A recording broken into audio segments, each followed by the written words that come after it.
The Radio Wammo Breakfast. Talking politics with Russell Norman. Chatting with the Green Party co-leader. It's been a few weeks. G'day there, Russell. Good morning. How you going? Not too bad. You had a couple of weeks off. Did you head off anywhere at all? No. I was on parental leave with we had our first baby. Oh, congratulations. Thank you. All go well and smoothly? I wouldn't say smoothly, but all went well. Great. Oh, nice. How's it feel to be a dad? So it's great. Yeah. He's a beautiful little boy. And sleepless nights, no doubt.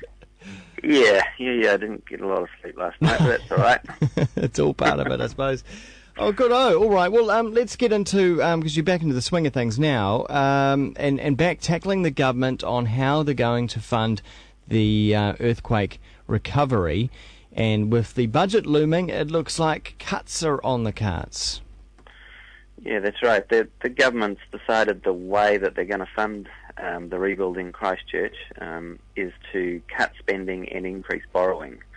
And they've turned down the other option, which of course is to increase revenue by striking a temporary earthquake levy to pay for the rebuild. And I think they've made the wrong choices. Increasing borrowing and cutting spending are really poor choices. Why are they averse to this levy? It's a bit unclear, really. It seems, I think, just pretty ideological. They don't like the idea of, any kind of tax increase, even the one that's specific and temporary and targeted like this for the rebuild. And I think most New Zealanders wouldn't mind kicking in a few bucks to rebuild Christchurch. Because they do it already, right? Everyone's donating to Red Cross and whatnot. Yeah, that's right. And, we all donate straight after the time. But, obviously, after a while, you get on with your life if you're not stuck in the middle of it. And so, this is a way that we all just keep kicking in a few bucks a week, and eventually we'll have the money to do the rebuild. So I just think that, it's probably ideological that they've turned it down. But it means, we're going to get huge amounts of debt thrown on the government books. I mean, at least $5 billion worth of extra debt, which will cost us around $250 million a year just in interest payments, and will probably put up interest rates right across the country because the cost of borrowing for everybody will increase because of the government's borrowing so much. Would that mean the Reserve Bank has to increase interest rates? It means that that there's the potential of a credit downgrade from the rating agencies, and as much as I don't trust the ratings agencies, the fact is that if they give us a credit downgrade, then we will pay more to borrow money overseas, and that will get passed on to homeowners, people with mortgages.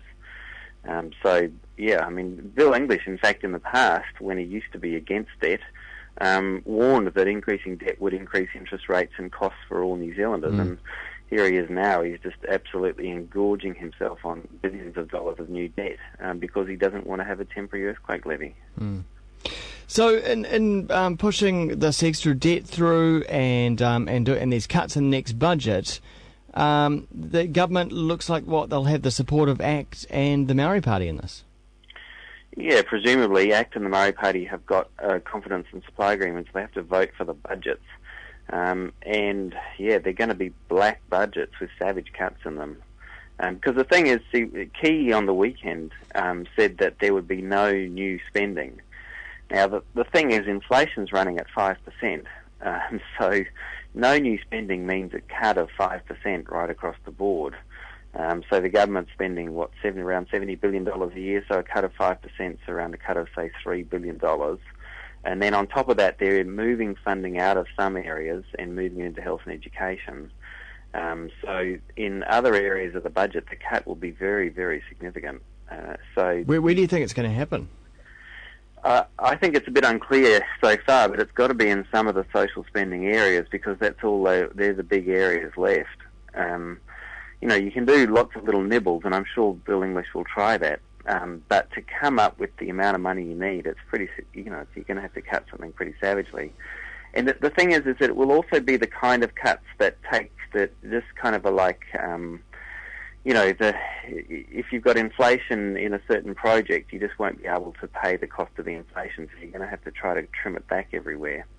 And last time National was in, basically we stopped building infrastructure and we stopped building hospitals and so forth because they just that's how they cut. But we'll see where they cut.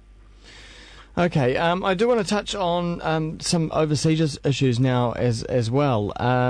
If there's anything that WikiLeaks has taught us, we're not being told the full story about why the US and the so-called coalition of the willing has gone and done all these airstrikes in Libya. What do you think's going on? I wouldn't claim to have any real inside knowledge. There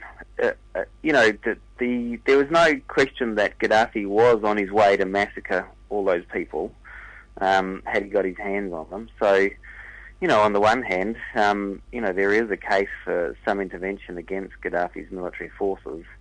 On the other hand, over many, many years of Western intervention in the Middle East, we've become highly suspicious of why the United States and the United Kingdom get involved in Middle Eastern wars. In the past, of course, the West was always trying to destroy democracy in the Middle East. That was our number one target, because we were worried that if democracy rose in the Middle East, then people would demand a big cut of the oil revenues. So that's been our target in the past. Whether that's the target this time is extremely unclear. But we know that the Americans and the coalition of the willing aren't really interested in the humanitarian side of things. 'Cause, I saw the point made yesterday. Well, what if China decided to go and kill a few million people, or Russia decided to go and kill a few million people? Would they go in there and stop them? Probably not. No, of course they wouldn't. What's been interesting is, the bigger picture, I think, is that right across the Middle East, after decades and decades of Western intervention to support dictatorships, we've now seen popular uprisings and some chance of democratic governments in a number of Middle East countries, which I just think is incredibly exciting. If that were to spread to Libya, it would be fantastic. If the bombing, if it actually stopped the massacre of the rebels in Libya, well, it's hard to say that's not a good thing. It is a good thing. So it is actually, I think, a pretty complicated situation. Well, because Yemen's about to go as well, and probably descend into civil war.